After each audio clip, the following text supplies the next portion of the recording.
Oye, yo creo que, bueno, supongo que Matías nos ha puesto todos en la misma... ¿Dónde nos ponemos? Sí. Ponte aquí, Gonzalo. Federico, tú y yo, en esto, así, pegados, somos precisamente los menos indicados. Vamos muy justos de espacio. Compensa Javier. Ya, como se llama.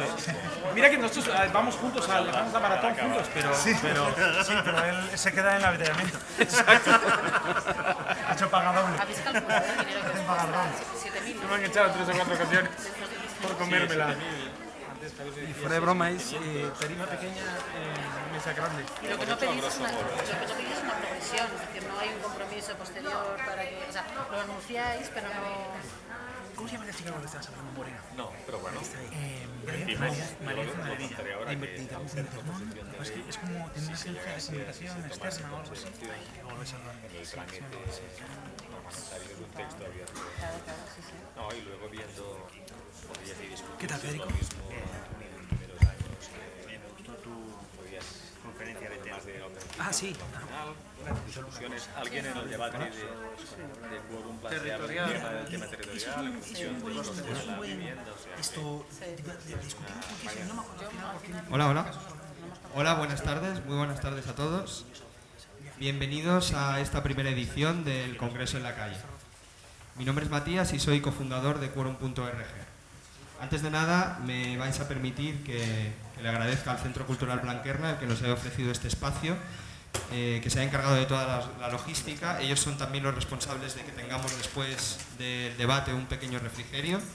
Muchas gracias a Victoria, a Jesús, a Pablo, que han estado organizando la sala. Gracias también a nuestros ponentes y a sus respectivas organizaciones por la disponibilidad y porque han colaborado para que este evento sea posible.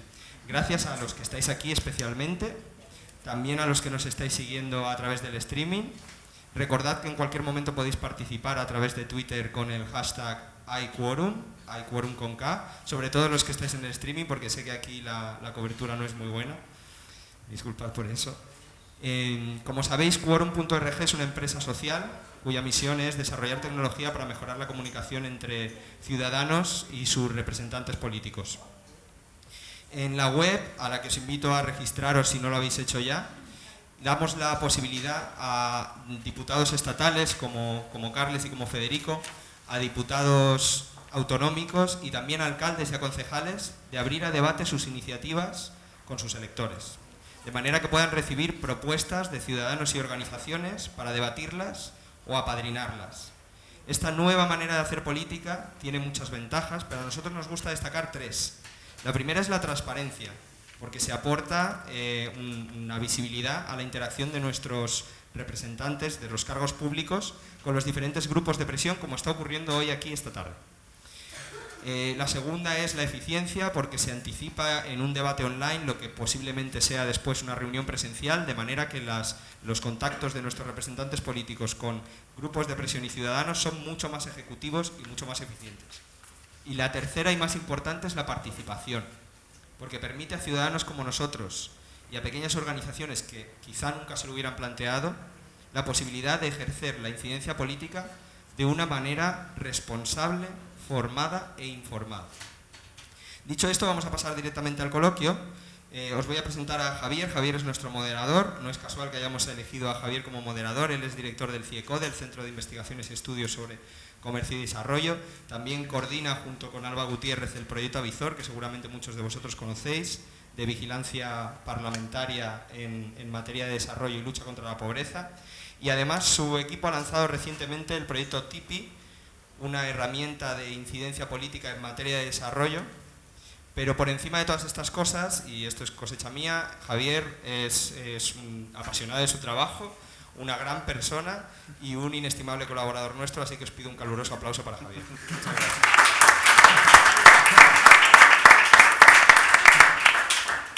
Bueno, yo después de esto ya me puedo ir.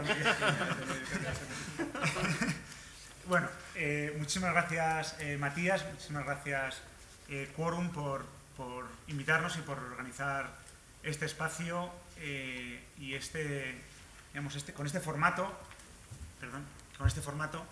en el que tengo tantísima confianza y tantísimas esperanzas puestas, ¿no? Ahora iremos viendo los espacios de interlocución y de diálogo que estos nuevos formatos de sociedad civil permiten.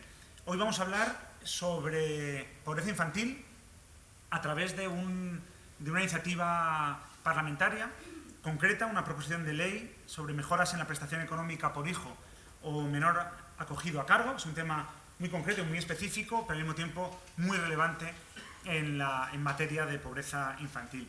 Es una iniciativa presentada muy recientemente por el Grupo Parlamentario Catalán del Congreso de los Diputados y que está en sus primeros pasos de tramitación parlamentaria. Esperamos que este coloquio y que la plataforma y la participación de los ciudadanos a través de la plataforma Quorum pueda dotar y suministrar de puntos de vista interesantes y de nuevas perspectivas a los representantes políticos que van a tener que formar parte de este debate. Así que sinceramente os invitamos a que si tenéis conocimiento, punto de vista u opiniones sobre estas materias que se van a tratar hoy aquí, que hagáis en persona o a través de la web de Quorum.org vuestras aportaciones. Me gustaría pasar a presentar a los ponentes. Van a hacer una primera intervención de 5 minutos. Me he traído una tarjeta roja que elevaré cuando llevéis 4 minutos y elevaré y menearé cuando llevéis 5.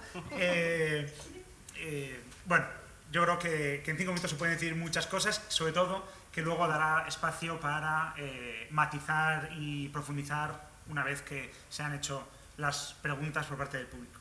En segundo lugar, se dará paso a aquellas personas que han participado previamente en Quorum y cuyas aportaciones han recibido mayores votaciones. Aquí hay una persona y hay otras 2 personas que nos han mandado preguntas, pero que al no ser de Madrid, pues voy a ser yo el portavoz para plantearlas, ¿no? Bueno, voy a empezar por orden, simplemente el orden que tengo aquí, no es de importancia ni nada. Carles Campuzano es diputado por Barcelona. En el Congreso de los Diputados, es licenciado en Derecho, es portavoz del Grupo Parlamentario Catalán en materia de trabajo, políticas sociales y pensiones. Es muy activo en temas de cooperación al desarrollo, migraciones y cambio climático. Además es presidente de la Fundación AXAR y participa activamente en muchos debates que la sociedad civil tiene en temas de responsabilidad social empresarial. En segundo lugar tenemos a Federico Buyolo, diputado por Alicante en el Congreso de los Diputados, licenciado en Pedagogía, portavoz del Grupo Socialista en materias de Educación y Deporte, Cooperación Internacional para el Desarrollo, y es además adscrito a las comisiones de Empleo y Seguridad Social, Asuntos Exteriores y Cultura. Es un gran defensor de la democracia expansiva y actualmente es el diputado más activo en la plataforma Quorum.org. Gonzalo Fanjul, a mi izquierda, investigador y activista contra la pobreza. Actualmente dirige el área de análisis de políticas en IES Global. Impulsa además la iniciativa Por Causa de periodismo de investigación y datos y el think tank Más Social, y además es colaborador de múltiples universidades y centros de investigación, entre los cuales se encuentra CIECOL. Gabriel González Bueno, responsable de área de políticas de infancia en UNICEF España, licenciado en Geografía. Gabriel lleva 10 años trabajando en UNICEF, especialista en Derechos de Infancia, en Ciencia Política, Sensibilización y Educación. Ana Sastre, directora de Sensibilización y Políticas de Infancia en Save the Children en España, licenciada en Derecho, directora de experiencia en otras organizaciones como la Fundación 11, la Confederación Empresarial Española de Economía Social y el Comité Español de Personas con Discapacidad. No han podido asistir, a pesar de estar invitadas, 2 representantes del gobierno español, doña Nieves Regina, su directora general de Infancia, y doña María Salomé Adroer, directora general de Servicios para la Familia e Infancia, por tener compromisos, no han podido asistir por tener compromisos previos adquiridos. su participación hubiera sido muy interesante y además hubiera equilibrado un poco la composición de género de esta mesa. Es verdad, hubiéramos tenido problemas de sitio, pero nos hubiera apañado. En peores nos hemos visto. Hoy mi rol es simplemente dinamizar y moderar la discusión. Antes de dar la palabra a Carles, quería hacer una brevísima reflexión que creo que puede ser útil e interesante. Volví el martes de un periodo corto de estancia en Sudáfrica y he vuelto impresionado, aparte de que es un país maravilloso, por lo reciente del monstruoso pasado del apartheid, que aún se puede palpar andando por las calles, pero al mismo tiempo lo tremendamente interesante que es su experiencia desde el punto de vista del activismo social, del cambio social y del triunfo de los derechos sociales, políticos y económicos en un país. El fin del apartheid y la instalación del régimen democrático, entre otras cosas, pero principalmente se debió a una sociedad civil tremendamente activa y muy beligerante, infatigable,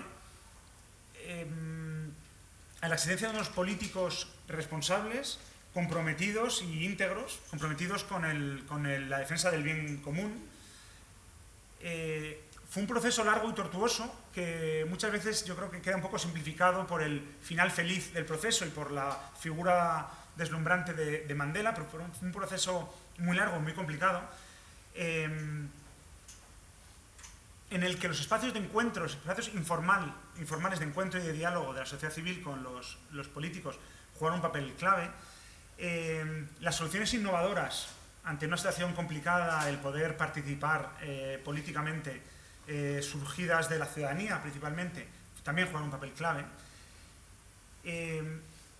Esto me ha surgido porque afortunadamente no tenemos que librar la batalla del apartheid en este país, pero sí que hay unos retos como el de la equidad, de la justicia social, de la igualdad, que son los retos de nuestro tiempo, los que nos han tocado librar en este momento y en este lugar, que no se van a ganar solas, que pueden dar pasos atrás y que no van a estar exentas de obstáculos, ¿no?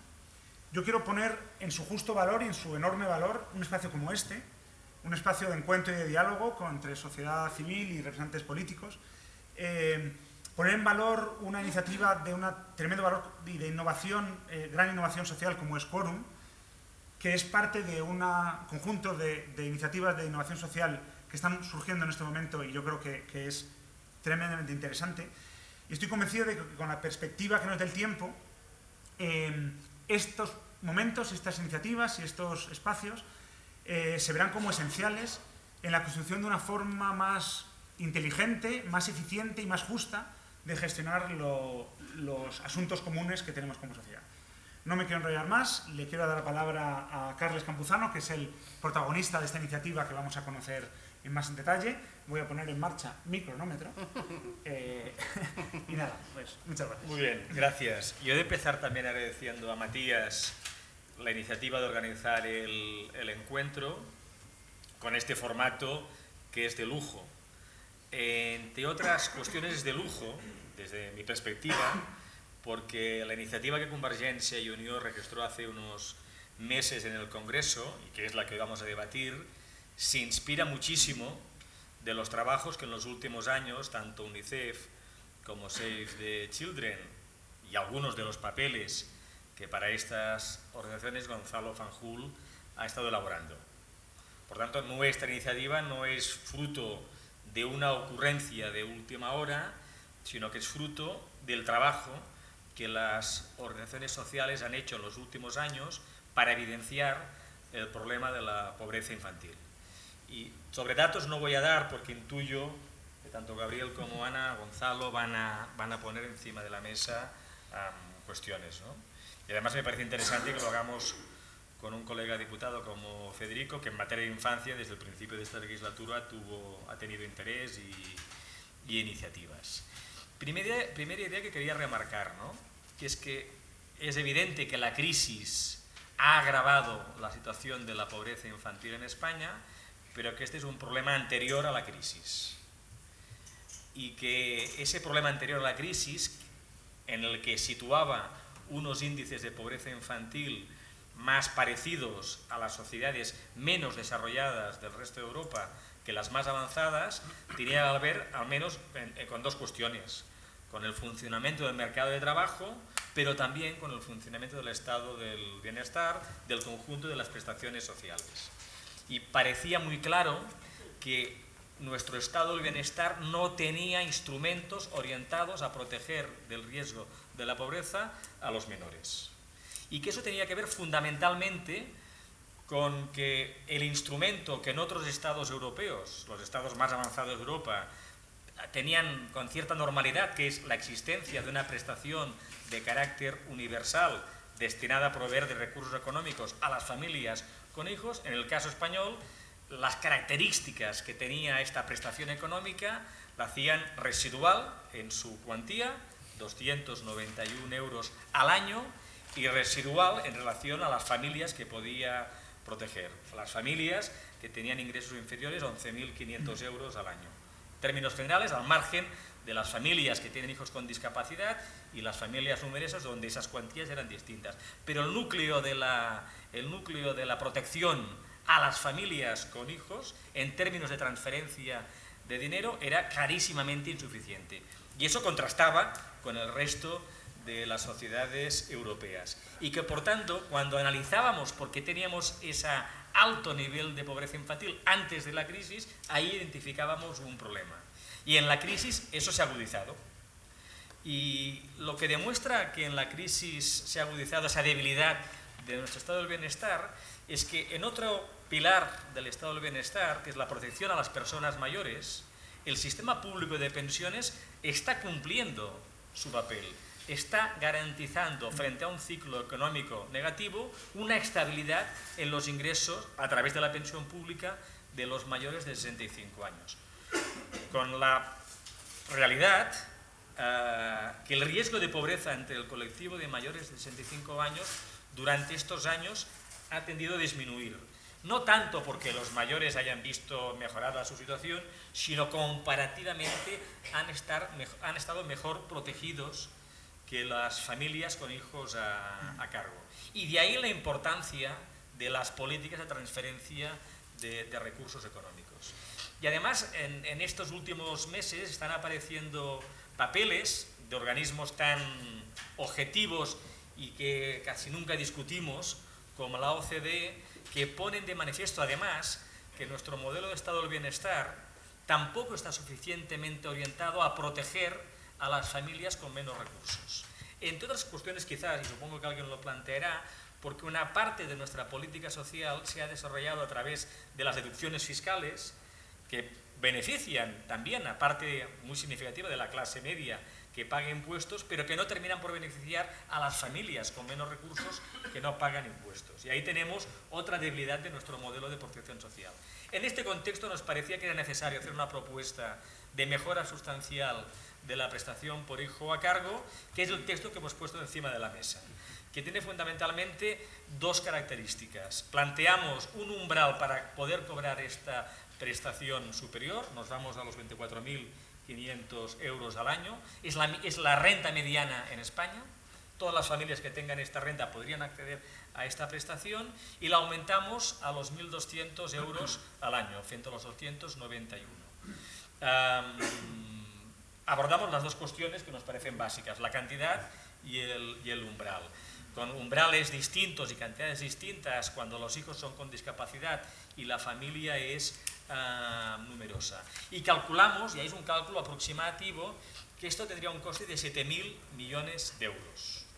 No es una política esta que estamos planteando, es barata, pero nos parece que si de verdad queremos abordar el problema de la pobreza infantil, no estamos hablando ni de los 17 millones de euros que el Gobierno aprobó la pasada legislatura, ni el pasado presupuesto, en el 14, ni los 34 millones que se van a poner en marcha esta legislatura. Bienvenidos, pero el problema no es de dar recursos a las ONGs para que las ONGs puedan prestar asistencia de urgencia, sino la cuestión es tener una política orientada globalmente a ese objetivo de manera estructural, sabiendo, y con ello termino, que esta es parte de la política, que lógicamente la cuestión es más compleja y que por tanto hay otros elementos que forman parte de una estrategia para combatir la pobreza infantil. Es un texto abierto, si se tomase en consideración en el Congreso de los Diputados, lógicamente esta propuesta debería someterse a debate y modificación y, por tanto, susceptible de cambios, de mejoras y en definitiva,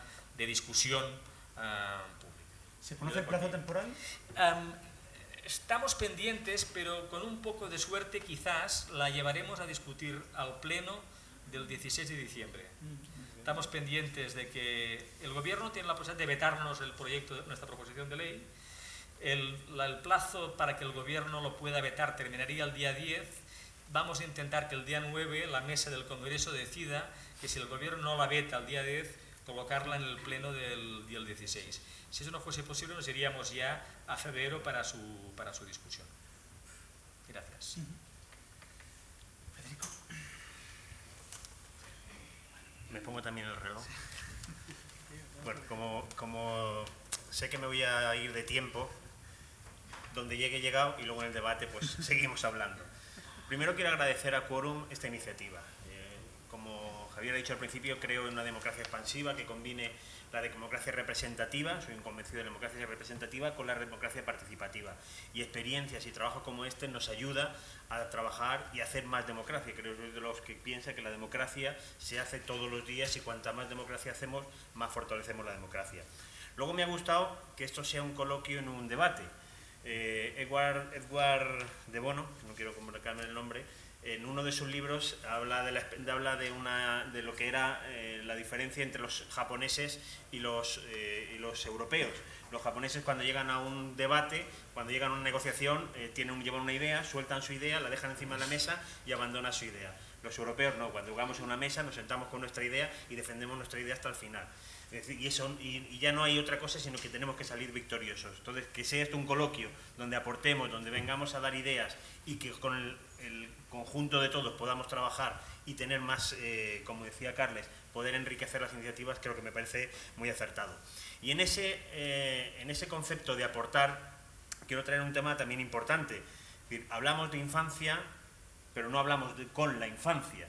El segundo plan de infancia y juventud que ha hecho el Ayuntamiento de Avilés es un plan que se ha hecho con los niños, con los adolescentes. Son ellos los que han empezado a trabajar y son ellos los que han decidido, por cierto, os recomiendo que ahora cuando se presente que lo leáis, con propuestas muy sentadas en el terreno. Cuando hacía la evaluación del primer plan decían, no, es que no entendemos lo que estamos leyendo, y ahora sí que entienden porque son ellos los que están haciendo.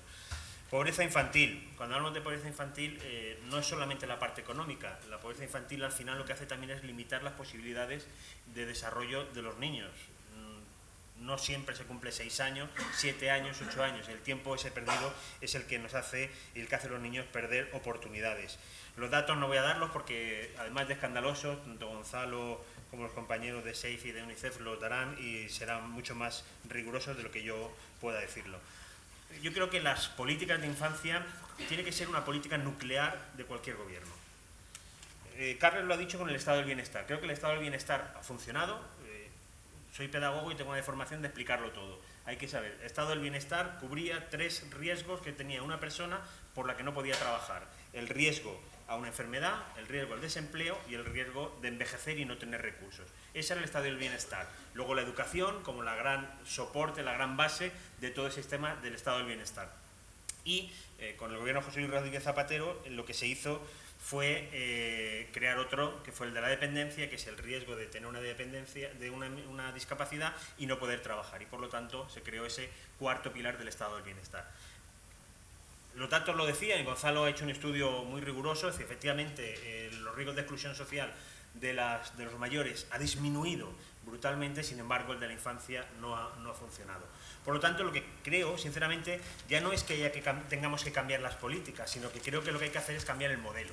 Ya no se vale de hacer planes o de tener ideas, sino simplemente creo que hay que cambiar el modelo. Os pongo, como me queda 1.25, me baso en algo que ha dicho Gonzalo y se lo robo si lo iba a decir antes.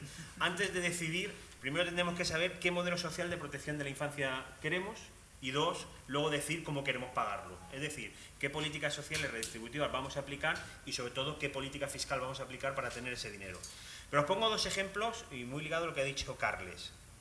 UNICEF, en el informe de políticas públicas para reducir la pobreza infantil en España, plantea que sus 3 propuestas suponen 10.200 millones de euros. Carles, en esta iniciativa, habla de 7.000 millones. Mirad, el gasto de las familias en educación reglada en el 2011-2012, es decir, el gasto que pagamos las familias, ascendió a 13.142 millones de euros. 13.000 millones que pagamos las familias frente a los 10.000 o los 7.000 millones de euros que estamos hablando. Sí que es cierto que en este gasto incluye todas las familias, incluye el gasto público, el gasto privado, las concertadas, etc. Pero ahora os daré otro dato. Con el mismo informe, la primera propuesta de UNICEF, que habla de la prestación por hijo, que es ligado también a la iniciativa que ha hecho Carles, habla de que al final son 7.000 millones, pasar de 291 a 1.200. Gasto medio por alumno que pagan las familias en la educación pública, 822 euros. Prestación actual, 291. Algo no sale bien en la ecuación. Pero, por ejemplo, en infantil son 974 euros, en infantil de 0 a 3 años, en la primaria 865. Por cierto, el 80% de las familias que tienen ingresos inferiores a 1.500 euros llevan sus hijos a la pública. Por lo tanto, estamos viendo cómo efectivamente esa inversión en la educación pública es muy importante. Como ya se me acaba el tiempo, lo dejo luego. Creo que además de esa política económica, de esa, como ha dicho también Carles, dentro, si queremos tener una política de infancia que verdaderamente ataque todos los problemas y corrija los problemas de desigualdad, porque al final la pobreza es desigualdad, debemos también aplicar medidas en el ámbito social, en el ámbito democrático, en el ámbito de la educación, de la salud, del ocio. Por ejemplo, hemos presentado una PNL en el Congreso, que elaboré yo y una compañera, para pedir que el juguete sea un derecho para los niños. Algo tan sencillo como que el juguete sea un derecho para los niños. Y sobre todo en medidas de protección y de violencia contra los menores. Y ya en los siguientes que hablamos. Muy bien. Bueno, pues 3 ideas muy simples. La primera de ellas es que yo soy un entusiasta de esta propuesta, Carlas. Yo soy un entusiasta de Carla, yo soy en política carlista. Hace muchos años que trabajamos juntos en diferentes cosas y me ha gustado siempre el estilo, el planteamiento, el enfoque ideológico con el que he planteado sus propuestas en cooperación, en inmigración y también en este ámbito, ¿no? La propuesta que plantea Carlas es, yo creo, relevante por muchas razones. La primera es que ataca la línea de flotación del problema de la pobreza infantil en la medida en que reduce considerablemente la vulnerabilidad de las familias frente al riesgo, que es uno de los problemas fundamentales al que nos enfrentamos en nuestro país. Yo creo que lo dota de una envergadura considerable en términos económicos, y yo creo que has mencionado lo de los 17 millones, llevamos oyendo hablar de los 17 millones para arriba y para abajo, el gobierno los ha reempaquetado de 7 maneras diferentes en los últimos 2 años, pero esta es una cifra que se parece más a la envergadura del problema del que estamos hablando. Y lo hace además, si uno lee el preámbulo de la propuesta, en un contexto político que es el adecuado, en mi opinión. Establece el centro del debate donde le da al debate la relevancia, el peso específico que este asunto y la complejidad que el asunto de la pobreza infantil debe tener, ¿no? Por lo tanto, yo creo que, y ese es un asunto que a nosotros, a la Fundación Por Causa, que estamos empeñados en promover un debate público informado sobre asuntos como este, ese es un tema que nos preocupa particularmente, ¿no? Bueno, dicho esto, lo que a mí me gustaría es que el entusiasmo que demuestra Carles con esta propuesta se le contagiase a sus colegas en Cataluña, donde pesa buena parte, donde recae buena parte de las responsabilidades de las políticas sociales en las comunidades autónomas. Cataluña ha recortado de manera notable los fondos de inversión a la infancia, las ayudas universales del tipo que propones, que estuvieron en pie entre 2003 y 2011, se han eliminado. Cataluña está en un 0,9, está por debajo de la media de España y muy por debajo de la Unión Europea. Bueno, no insisto en el tema catalán, no es una cuestión de Cataluña en particular, sino de la responsabilidad de las comunidades autónomas y de los ayuntamientos en la conformación de una política que es